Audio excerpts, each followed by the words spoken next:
നമസ്കാരം. ശ്രീകല ദിനേശ് യൂട്യൂബ് ചാനലിലേക്ക് ഏവർക്കും സ്വാഗതം. ഞാനിന്ന് പറയാൻ പോകുന്നത് ചിത്രകേതുവിന് നാരദന്റെ ഉപദേശവും ആദിശേഷന്റെ ദർശനവും എന്നതിനെക്കുറിച്ചാണ് പറയാൻ പോകുന്നത്. അംഗിരസ് മഹർഷി ബോധിപ്പിച്ചതുകൊണ്ട് മാത്രം ചിത്രകേതുവിന്റെ മോഹം നശിച്ചില്ലെന്ന് സർവജ്ഞനായ ശ്രീനാരദർ കണ്ടു. മരിച്ച പുത്രമുഖത്തിൽ കൂടി ഉത്ബോധിപ്പിച്ച് രാജാവിന്റെ മോഹം തീർക്കണമെന്ന് ആ കരുണാനിധി നിശ്ചയിച്ചു. മരിച്ചു കിടക്കുന്ന കുമാരനെ തന്റെ യോഗശക്തി കൊണ്ട് ജീവിപ്പിച്ചു. ശ്രീനാരായണദാസന് അസാധ്യമായതെന്തുണ്ട്? പുത്രശരീരത്തിൽ വീണ്ടും പ്രവേശിച്ച ജീവനെ നോക്കി ദേവർഷി പറഞ്ഞു, ജീവാത്മൻ, നിന്റെ സ്വജനങ്ങൾ നിന്നെക്കുറിച്ച് കഠിനമായി വ്യസനിക്കുന്നത് നീ കാണുന്നില്ലേ? നിനക്ക് ശരീരം വിട്ടുപോവാൻ പ്രായമായില്ലല്ലോ. ഈ ശരീരത്തിൽ തന്നെ കുറെ കാലം കൂടിയിരുന്ന് എല്ലാവരെയും സന്തോഷിപ്പിക്കുകയും നിനക്ക് സുഖിക്കുകയും ചെയ്യരുതോ? അപ്പോൾ ജീവാത്മാവ് പറഞ്ഞു, ഭഗവാൻ, സർവജ്ഞായി നിന്തിരുവടിയെ ഞാൻ പറഞ്ഞറിയിക്കേണ്ടതായി വല്ലതുമുണ്ടോ? എൻ്റെ പ്രാരബ്ധമനുസരിച്ച് നൂറായിരം യോനികൾ ജനിച്ചും മരിച്ചും കഴിഞ്ഞു. അതിൽ ഈ ജന്മത്തിൽ മാത്രമാണ് ഇവർ മാതാപിതാക്കളായത്. ഞാൻ പുത്രനാണെന്നുള്ളതാണോ ഇവർക്കറിയുന്നത്? എങ്കിൽ എത്ര ജന്മം ഞാൻ ഇവരുടെ ശത്രുവായിരുന്നു? അതോർത്ത് സന്തോഷിക്കാത്തതെന്ത്?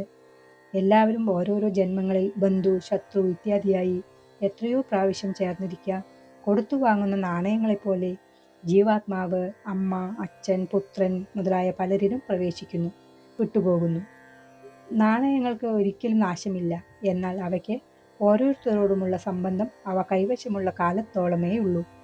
കൈവിട്ടാൽ ബന്ധം തീർന്നു. അതുപോലെ ജീവൻ ഒരു ശരീരം വിട്ടാൽ പിന്നെ എന്തു മമതയാണുള്ളത്? സുഖഭോഗങ്ങൾ അനുഭവിച്ചു കൊള്ളാൻ കൽപ്പിച്ചുവല്ലോ. ആത്മാവായ ഞാൻ നിത്യവും പൂർണ്ണനുമാണ്, ആനന്ദ സ്വരൂപനാണ്. എനിക്ക് വേറെ എവിടെ നിന്നെങ്കിലും ആനന്ദം ലഭിക്കേണ്ടതില്ല. അതിനാൽ എനിക്കിവിടെ ഒരു കാര്യവുമില്ല. ഞാനിതാ പോകുന്നു. ഇത്രയും പറഞ്ഞിട്ട് ജീവൻ ശരീരം വിട്ടുപോയി. ഇത് കേട്ട എല്ലാവരും അത്ഭുതപരതന്ത്രരായി. മഹാഭാഗ്യനായ ചിത്രകേതുവിന്റെ അകക്കണ്ണു തുറന്നു.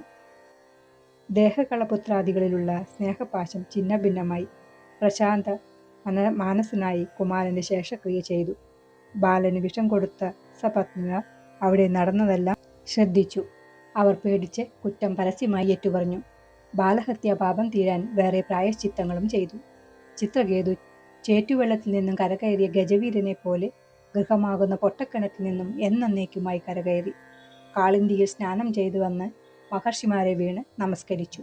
വിനയപൂർവ്വം ശരണം പ്രാപിച്ച ശിഷ്യന് ശ്രീ നാരദ ഭഗവാൻ ആദിശേഷമൂർത്തിയെ സേവിച്ച് പ്രസാദിക്കാനുള്ള മന്ത്രോപദേശം കൊടുത്തിട്ട് അനുഗ്രഹിച്ചിട്ട് അംഗിരസോടുകൂടി ബ്രഹ്മലോകത്തേക്ക് എഴുന്നള്ളി. ചിത്രകേതു ജലപാനം മാത്രം ചെയ്തുകൊണ്ട് ഗുരു ഉപദേശിച്ച ദിവ്യമന്ത്രത്തെ ജപിച്ച് 7 ദിവസം ഭഗവദ്ധ്യാനം ചെയ്തു. തീവ്രദാനത്താലും മന്ത്രശക്തിയാലും 7ാം ദിവസം വിദ്യാധരന്മാർക്കെല്ലാം അധിപനായി ഭവിച്ചു. വീണ്ടും ആ മന്ത്രപ്രഭാവത്താൽ അല്പദിവസത്തിനകം സാക്ഷാൽ ആദിശേഷന്റെ പാദമൂലത്തിലെത്തിച്ചേർന്നു. ഗൗരവർണ്ണനും നീലാംബരനും കിരീട കേയൂര കടകാദ്യാഭരണഭൂഷിതനും പ്രസാദ സുമുഖനും അരുണനേത്രനും സിദ്ധേശ്വര പൂജ്യതനുമായ സംകർഷണമൂർത്തിയെ കണ്ടു. ആ ദർശനമാത്രത്താൽ സകല പാപങ്ങളും നശിച്ച് അന്ധകരണം പരിശുദ്ധമായി, ഹൃദയം ആർദ്രമായി, ദേഹമാസകരം രോമാഞ്ചമണിഞ്ഞ് ആനന്ദാശുക്കളായ പ്രഭുവിന്റെ പാദകമലങ്ങളെ കഴുകിക്കൊണ്ട് ഭക്തി പരവശനായി സ്തുതിച്ചു. ഭഗവാൻ, ആരാലും ജയിക്കപ്പെടാത്ത നിന്തിരുവടിയെ അവിടുത്തെ അന്തരംഗ ഭക്തന്മാർ വശീകരിച്ചിരിക്കുന്നു. അവരെ നിന്തിരുവടിയും വശീകരിക്കുന്നു. അവർക്ക് അവിടുത്തെ കാരുണ്യാതിരേകത്താൽ തന്നെ കൊടുക്കുന്നു. നിന്തിരുവടിയിൽ സമർപ്പിക്കപ്പെടുന്ന സങ്കല്പങ്ങൾ വറുത്ത വിത്തിനെ പോലെ സംസാര ക്ലേശങ്ങളും ഉണ്ടാക്കി തരുന്നില്ല. നിഷ്കാമ ഭക്തന് ഞാനെന്നും എന്റേതെന്നും ഭേദഭാവന ഉണ്ടാകുകയില്ല. ഭേദഭാവന ഉള്ളവന്റെ പ്രവൃത്തി പ്രായേണ തനിക്കും അന്യനും ദ്രോഹത്തിനായി ഭവിക്കുന്നു. കരുണാനിധിയായ എൻ്റെ ഗുരുനാഥനായ ശ്രീ നാരദരുടെ അനുഗ്രഹ വിശേഷമാണ് എന്നെ നിന്തിരുവഴി പാദമൂലത്തിലെത്തിച്ചത്. തന്മൂലം ഞാൻ പരിശുദ്ധനും കൃതാർത്ഥനുമായി.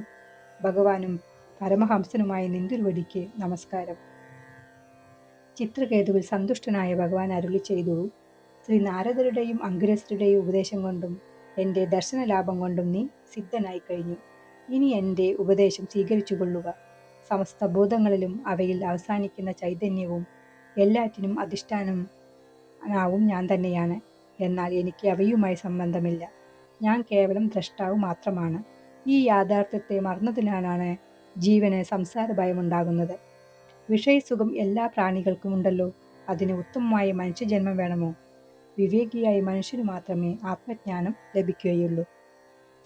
മനുഷ്യജന്മം കിട്ടിയിട്ടും ആത്മജ്ഞാനിയായി പ്രവർത്തിക്കാത്തവന് ഒരിടത്തും ക്ഷേമം ഉണ്ടാകുകയില്ല. പ്രവൃത്തിമാർഗമായ കർമ്മങ്ങൾ ക്ലേശസാധ്യങ്ങളും ദുഃഖഫലപ്രദവുമാണ്.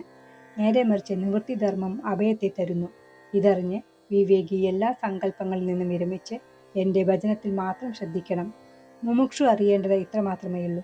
നീ ഇതിനെ മനനം ചെയ്ത് കൃതകൃത്യമായി ഭവിക്കുക. ഇപ്രകാരം അരുളിച്ചെയ്ത് ഭഗവാൻ അന്തർധാനം ചെയ്തു.